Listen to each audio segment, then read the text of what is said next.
ఈరోజు నేను మీకు పాలకూర ఎగ్ బుజ్జి చూపిస్తా.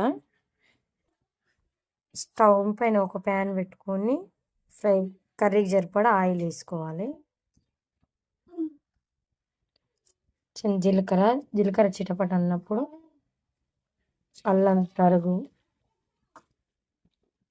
వెల్లుల్లి ఇవన్నీ ఫ్రై చేసుకోవాలి.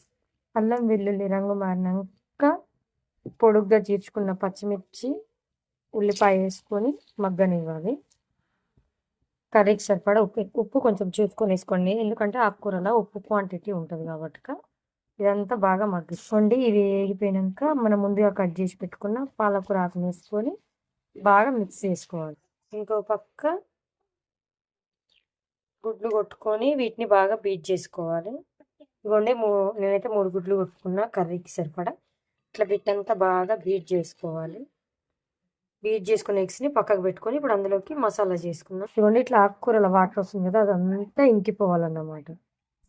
ఇవ్వండి, వాటర్ అంతా ఇంకిపోయినాక చిటికెడు పసుపు, కొంచెం కారం, కొంచెం మిరియాల పొడి, ధనియాల పొడి, వీటన్నిటిని బాగా మిక్స్ చేసుకోవాలి.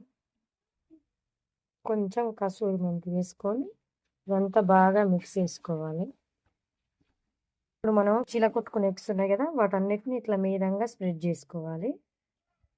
చేసుకొని ఒక 5 to 10 minutes మూత పెట్టుకొని మగ్గించుకోవాలి. ఇట్లా అంతా ఉడికిపోయింది కదా, ఇట్లా చిన్నగా కలుపుకోవాలి. చూడండి, ఇట్లా 2 నిమిషాలు బాగా మగ్గినాక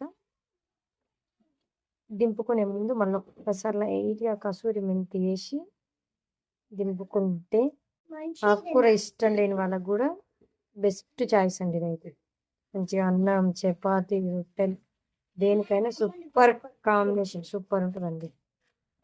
పోతే మన ఛానల్ లైక్ చేసుకొని సబ్స్క్రైబ్ చేసి వెళ్ళండి. ఇంకా ఏమైనా వీడియోస్ కావాలంటే కామెంట్ చేయండి.